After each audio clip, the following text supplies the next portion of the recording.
हजरत उमर के जमाने में ना एक नौजवान था, नेक था, मस्जिद जाया करता था रात को। तो मस्जिद जा रहा था तो रास्ते में एक औरत ने दावत गुनाह दी। इब्ने असाकर ने इसको लिखा है।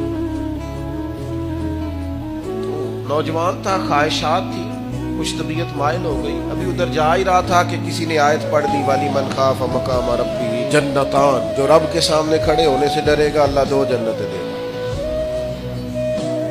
वाकई डर गया, वाकई डर गया, इतना डरा कि बेहोश होके गिर पड़ा। बीमारी से लोग बेहोश होते हैं, पैसे डूब गए बेहोश होते हैं, बच्चे के गम में बेहोश होते हैं।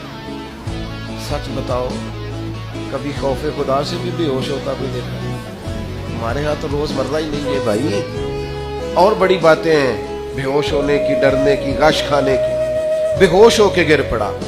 बूढ़े बाप को किसी ने बताया बच्चा बेहोश पड़ा है, उठा के घर लाए। घर ला के कहा बेटा क्या हुआ? नौजवान है, चढ़ती जवानी है, पर पाकीज़ा बड़ी है। कहने लगा अब्बा जी, गुनाह की तरफ चला गया था, पर मैंने आयत सुन ली जो अल्लाह के सामने खड़े होने से डरेगा रब 2 जन्नतें देगा। मैं डर गया था, रब वाकई 2 जन्नतें देगा। बाप रो पड़े, अब्बा जी की आंखों में आंसू आए। उनका पुत्र अल्लाह बड़ा मेहरबान है, उसके बाद ये सच्चे हैं, वाकई 2 जन्नतें देगा। उसने फिर एक चीख मारी और इस तरह की मारी कि उसकी रूह ही परवाज कर गई। रूह ही परवाज कर गई। पुश्तगाने खंजरे तस्लीम रा, इश्क की खंजर से कत्ल हो गए लोग। सुबह हजरत उमर को पता चला कि उन्होंने तो रात जनाजा भी पढ़ दिया, तदफीन भी कर दी। जनाब उमर फरमाने लगे इतना नेक नौजवान खौफे खुदा से दुनिया से चला गया, मुझे क्यों नहीं बुलाया, मैं जनाजा पढ़ता।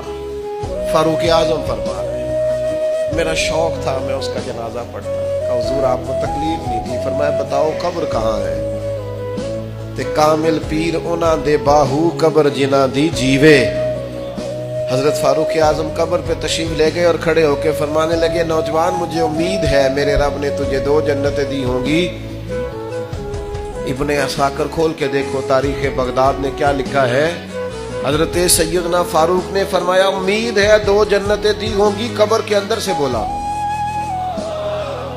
कामिल पीर ना दे बाहू कब्र जिना दी जीवे।